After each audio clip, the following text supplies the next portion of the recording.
राधे राधे दोस्तों। तो आज मैं आप सब लोगों के लिए एक नई कहानी लेके आई हूँ। एक बहेलिया की शिव भक्ति की कहानी। तो आप लोग ये कहानी जरूर पढ़ें और कमेंट में जरूर बताएं कि कैसी लगी है कहानी। तो चलिए कहानी पढ़ते हैं।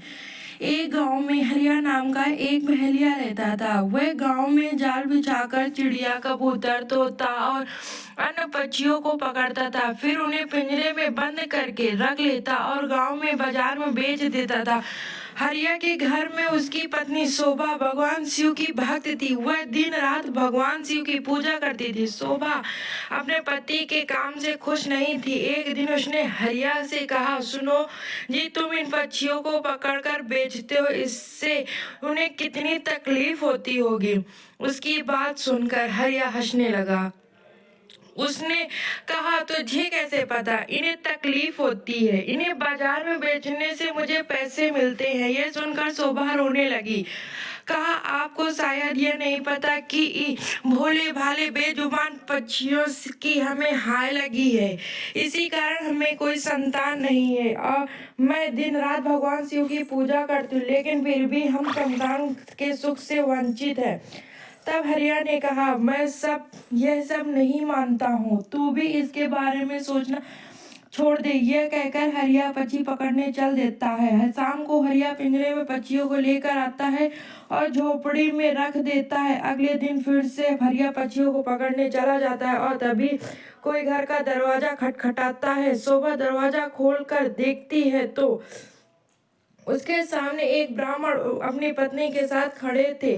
शोभा उनकी कहती है, महाराज आप लोग कौन हैं? तब ब्राह्मण कहता है, बेटी हम बहुत दूर से कुछ दिन इस गांव में शिव मंदिर में अमर कथा वाचने आए हैं, इसीलिए घर घर जाकर उसका निमंत्रण दे रहे हैं। तुम भी कल अपने परिवार के साथ कथा सुनने आना। यह सुनकर शोभा बहुत खुशी हुई।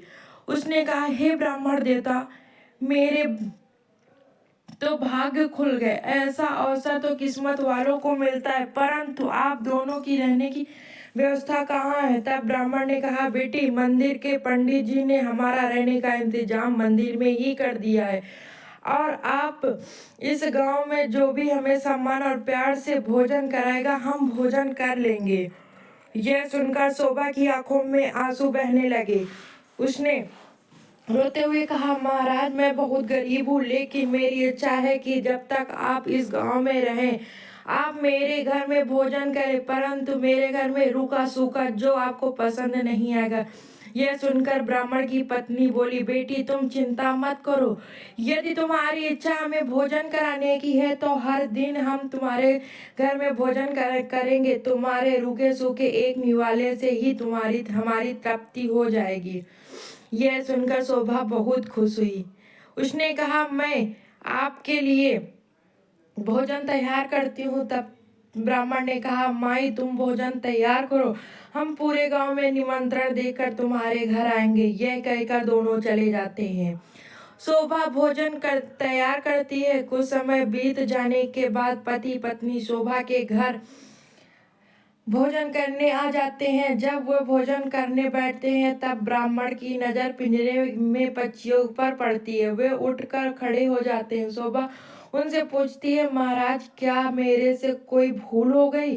ब्राह्मण ने क्रोधित होते हुए कहा, तुमने इन बेजुबान पक्षियों को पिंजरे में कैद कर रखा है, हम तुम्हारे घर भोजन नहीं कर सकते। तुम भगवान शिव की अमर कथा सुनना चाहती हो और उनके प्रिय कबूतरों को तुमने कैद कर रखा है। यह सुनकर वे चल देते हैं। शोभा उनके पैर पकड़ कर लेती है और कहती है, हे ब्राह्मण देवता, मेरे घर से रुष्ट होकर ना जाइए, मैं तो वैसे भी संतान के सुख से वंचित हूँ। आप अगर चले बिना भोजन किए चले गए तो हमारा सर्वनाश निश्चित है।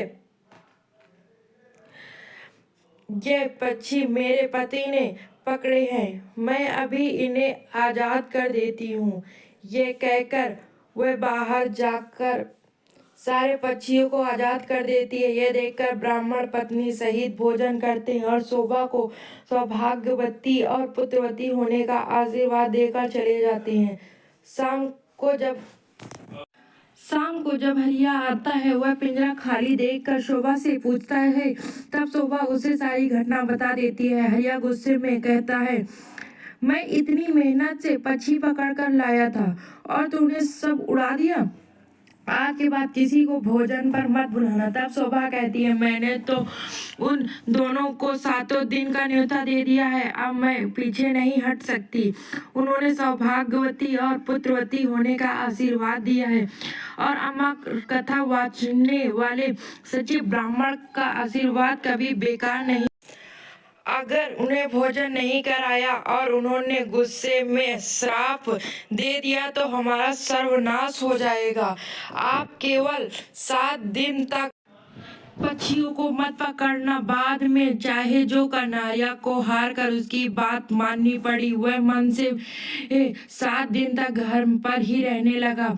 हर दिन ब्राह्मण उसकी पत्नी भोजन करने आते। उनके आने से पहले हरिया घर से चला जाता। उनसे यह सब पसंद नहीं था। शाम के समय शोभा कथा सुनने जाती और हरिया भी चलने को कहती, लेकिन हरिया मना कर देता। इसी तरह 6 दिन बीत गए। रात को शोभा ने हरिया से कहा, आपने मेरे कहने से 6 दिन पक्षियों को नहीं पकड़ा, बस आप मेरी एक बात और मान लीजिए। हरिया ने कहा, क्या बात है? वैसे भी मैं केवल कल ही घर पर रुकूंगा, परसों से मैं अपने काम पर जाऊंगा। तब शोभा ने कहा, कल अमर कथा समाप्त हो जाएगी। मैं चाहती हूँ आप कल मेरे साथ मंदिर में कथा सुनने चले और वहां से वापस आने के बाद ब्राह्मण और उनकी पत्नी को अंतिम बार भोजन कराकर उन्हें आशीर्वाद दे ले।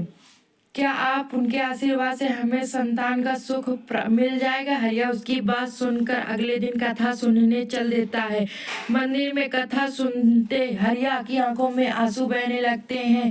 शोभा के पूछने पर वह कहता है, भगवान शिव ने जिन कबूतरों को अमरता का आशीर्वाद दिया है, मैंने जीवन भर उन्हें बेचने पर अपना जीवन नरक बना लिया। कथा समाप्त होने पर दोनों घर आए। हरिया का मन निर्मल हो गया तथा उसने शोभा से कहा, मैं आज से ही यह काम छोड़ दूंगा और मेहनत मजदूरी करूंगा। कुछ देर बाद ब्राह्मण और उनकी पत्नी भोजन करने आए। हरिया ने उनका स्वागत किया, उन्हें भोजन कराया। उसके बाद हरिया ने अपने मन की सारी बात उनके सामने रख दी।